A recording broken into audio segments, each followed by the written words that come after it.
Choisir un ordinateur pour faire du montage vidéo, c'est pas facile parce qu'il y a quand même pas mal de modèles différents. Mais aujourd'hui, je vous parle d'un ordinateur à moins de 1200 € pour faire du montage vidéo et c'est pour moi clairement le meilleur.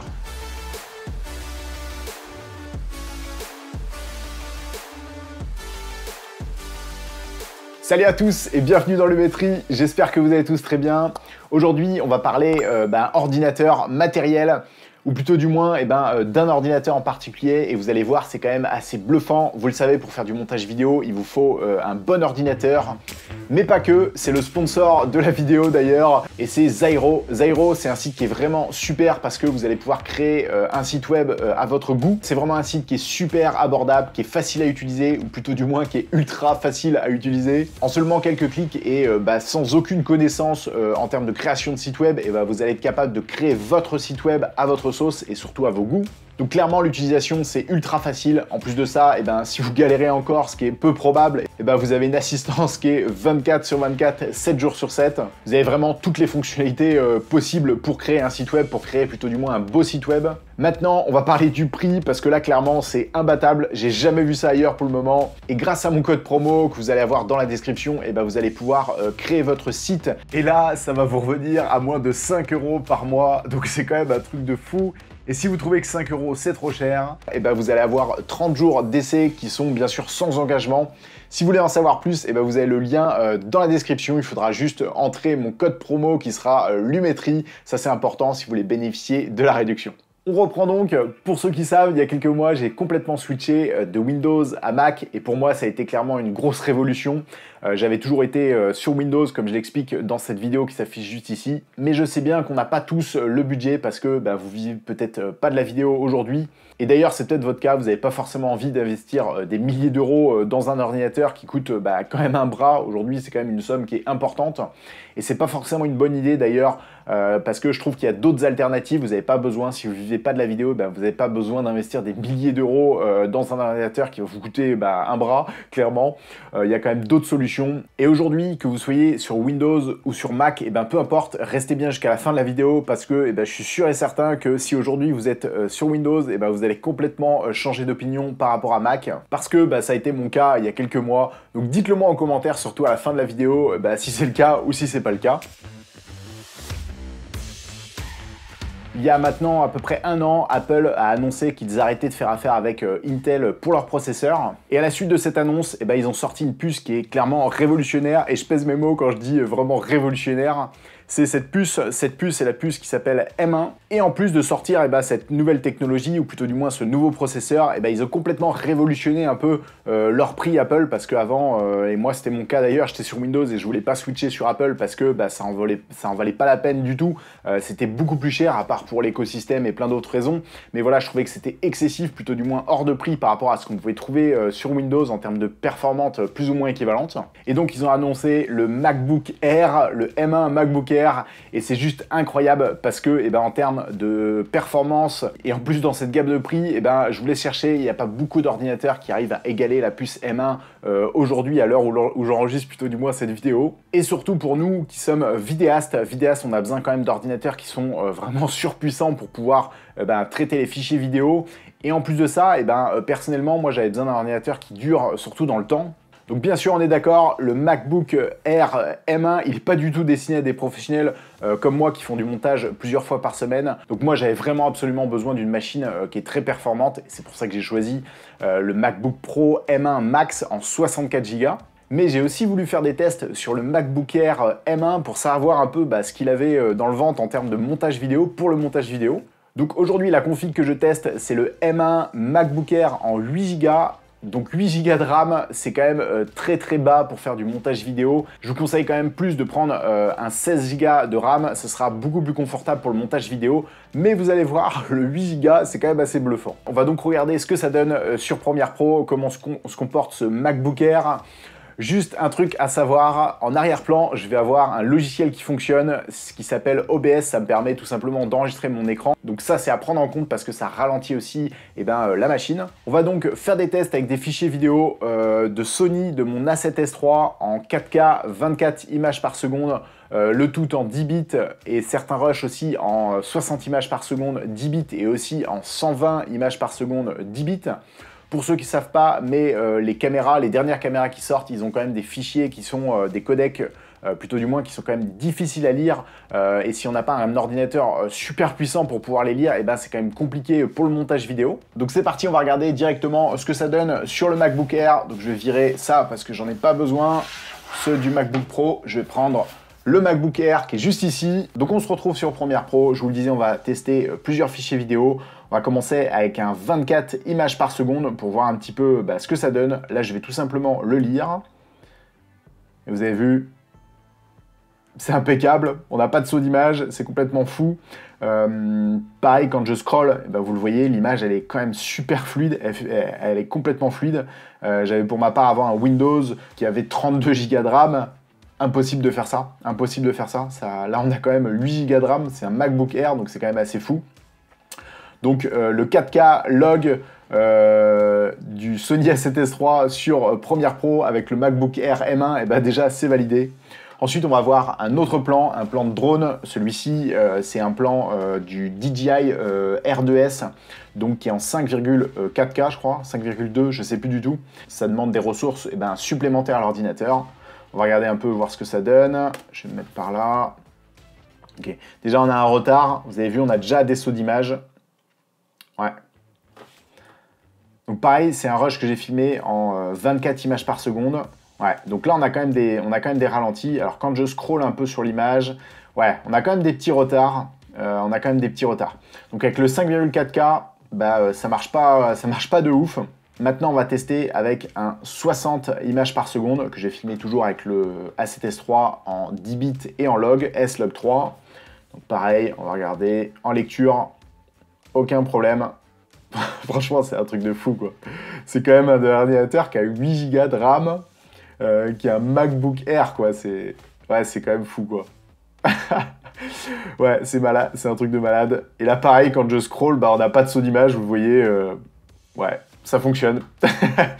Maintenant, on va passer au pire du pire, le 4K 120 images par seconde, S-Log3, toujours l'A7S III en donc 120 images par seconde. Et celui-ci, je sais très bien qu'il est très capricieux, ce codec-là. On va regarder en lecture normale. Je vais me mettre là. Ok. Ouais, c'est pas trop mal, là. J'ai pas de saut d'image pour le moment. Ok, je vais essayer d'avancer un peu. Ouais, là, il y a un petit retard, je viens de faire lecture. Vous avez vu, il y a quand même un petit délai.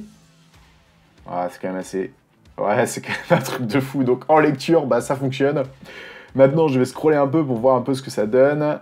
Ouais, et là, le scroll, après, c'est pas de surprise non plus. On a quand même un peu des sauts d'image, donc ouais. Bon, voilà. Alors certains d'entre vous l'ont peut-être déjà vu, je suis resté en intégrale, c'est-à-dire que sur Premiere Pro, juste ici quand vous cliquez, vous allez pouvoir réduire un peu la qualité de rendu. Par exemple, si j'appuie là-dessus et que je mets lecture après, vous avez vu, ouais, on a quand même un petit bug. Vous avez vu, la qualité d'image, elle est quand même moins bonne. Et là, vous avez vu, curieusement, ça marchait mieux en intégrale. Non, je pense que c'est l'ordinateur, le temps qui se lance un peu. Mais voilà, en 1/8, en gros, on va avoir une image qui va être beaucoup plus dégradée. Donc là, si je me remets sur celui-là, vous avez vu, on a un peu plus de pixels. Et ça vous permet tout simplement, quand vous avez un ordinateur qui n'est pas suffisamment puissant, de pouvoir jouer là-dessus. Comme ça vous permet tout simplement de faire un montage qui est fluide. Donc là, je vais repasser en intégrale. Donc vous avez vu, on a quand même des fichiers vidéo. Le 24, là, ici, on n'a pas de problème. C'est quand même super fluide. Le 5,4K du R2S, ouais, c'est quand même un peu plus compliqué. Le 60, on n'a aucun problème. Et le 120, pareil, quand on scroll là comme ça à toute vitesse, vous avez vu, quand je fais ça sur toute la timeline, ça suit, mais ça suit quand même pas mal, quoi. C'est ça qui est quand même assez fou avec un ordinateur aussi petit là, c'est quand même un truc de fou. Et maintenant, vous le savez, si jamais vous avez un ordinateur comme par exemple celui-ci, le MacBook Air, qui n'est pas suffisamment puissant parce que le processeur n'est pas assez performant, la machine en tant que telle plutôt du moins n'est pas assez performante, je ne vais pas rentrer dans les détails techniques des ordinateurs, eh bien vous avez une solution qui est super bien et moi que j'utilisais avant et ça m'a permis de faire plein de montages vidéo sans aucun souci, c'est de créer des proxys. Donc les proxys, si vous ne savez pas ce que c'est, pareil, j'ai fait une vidéo là-dessus où je vous explique toute la technique pour faire des proxys pour pouvoir travailler et faire des montages qui soient fluides. Donc on va essayer maintenant avec le rush, une fois que les proxys sont activés, avec le rush de drone. Donc c'est parti. Ok, là je viens de mettre lecture, il y a eu un petit retard. Mais voilà, ça reste quand même assez fluide. N'oubliez pas, il y a OBS, mon logiciel qui me permet d'enregistrer, qui ralentit complètement l'ordinateur. Donc ça c'est à savoir aussi, c'est vraiment important. Et ouais, c'est quand même assez fou. Et là, ouais, c'est quand même un truc de fou. Avec les proxys, on n'a aucun problème. Donc clairement, vous pouvez faire un montage vidéo. Si vous filmez avec votre drone, et ben vous avez juste à faire des proxys, à créer des proxys. Et puis comme ça, vous pouvez faire votre montage qui sera vraiment fluide, plutôt du moins agréable pour faire du montage, quoi. Le 60, bah pareil, bah pas de surprise, hein. Si ça ramait pas avant, bah ça va pas ramer après. Et le 120, pardon, boum, avec les proxys. Bon, en lecture, on n'a aucun souci. Et là, quand je scroll dessus, pareil. Et là, si je prends toute ma timeline, incroyable, incroyable. On a quand même 8 Go de RAM, c'est quand même fou. Donc maintenant, je vais essayer là de mettre un peu de colorimétrie. Donc là, je vais désactiver mes proxys. Donc là, ça y est, j'ai fait ma colorimétrie, une colorimétrie de base sur tous mes rushs. On va voir un peu ce que ça donne. Donc ici encore avec le 24 images par seconde. Ouais, on a des petits bugs, mais ça reste quand même... Ouais, ça va, hein. Franchement, c'est quand même un truc de fou, quoi. 24 images par seconde. Ok, le drone. Ok. Ouais, le drone, là, on a quand même un peu plus de bugs. Ouais, l'ordinateur, là, il suit pas vraiment. Ouais, voilà, là, ça arrive à le lire un petit peu, mais ouais, c'est pas la folie. Pareil, quand je scroll. Ouais, pareil, quand je scroll. N'oubliez pas, j'ai désactivé les proxys, hein, cette fois-ci, pour voir un peu ce que ça donne avec la couleur. Donc là, pas de surprise non plus. Le 60 images par seconde. Ok. Ouais, c'est nickel. C'est nickel. Ça bouge pas, il n'y a pas de souci. Et ensuite, le 120 images par seconde. Je vais mettre un moment qui est focus là, juste ici. Ok, en lecture. Ouais, c'est quand même un truc de fou, quoi. J'active les proxys pour voir un peu ce que ça donne. Au niveau de la rapidité, ouais, ça suit pas mal. Le 60, bon, bah, pas de surprise, hein, ça suivait. Et lui, le DJI là, ouais, c'est cool. D'ailleurs, si vous cherchez un LUT de conversion, donc du coup pour convertir votre D-Log de votre drone en Rec 709, et ben, je vous mets un lien dans la description. J'avais offert dans une de mes vidéos il y a quelques temps, c'est tout simplement en fait une LUT de conversion, donc vous avez le lien dans la description et c'est gratuit. Donc là on va regarder sur celui-ci, le drone en 5,4K. Ouais, on a quand même des sauts d'images. Ouais, on a quand même des sauts d'images, mais il y a quand même de la colorimétrie qui est dessus, quoi. C'est quand même un truc de fou. Et là, quand je lis comme ça c'est quand même super fluide, hein. C'est hallucinant. Ouais, c'est quand même hallucinant. Et puis celui-ci, bon, bah, pas de surprise. Vous avez vu, quand je scroll sur tout le montage, truc de fou. Donc pour conclure, bah ouais, clairement, je vous recommande à fond ce M1, ce MacBook Air M1 en 8 Go. 8 Go, je crois que vous allez être un peu moins, enfin vous allez être aux alentours des 1000 €, donc c'est quand même un truc de fou, c'est abordable si vous faites du montage régulièrement et que vous avez besoin de vous racheter un ordinateur, celui-ci je vous le recommande à 100%. Et si vous avez un peu plus de budget, je crois que vous rajoutez aux alentours des 200-250 € et vous allez pouvoir passer sur du 16 Go, ce que je vous recommande quand même pour du montage vidéo. 16 Go, c'est quand même un peu le minimum. Alors celui-ci, c'est le modèle 13 pouces, donc ça peut peut-être être un petit peu petit quand on fait du montage vidéo. Moi, je vous recommande d'acheter un deuxième écran comme j'ai ici. Celui-ci, je l'ai payé 80 $ ici au Canada, mais vous pouvez en trouver des écrans qui sont pas chers du tout. Comme ça, vous mettez tous vos outils dessus et puis vous travaillez sur votre écran pour avoir le bon rendu des couleurs, etc. Parce que ces écrans-là qui sont pas chers, vous en doutez, on va pas avoir de colorimétrie qui va être très très juste. Mais là-dessus, vous allez avoir, c'est l'avantage, c'est que vous allez avoir vraiment une bonne colorimétrie qui va être bien équilibrée. Alors après, ça reste un ordinateur portable.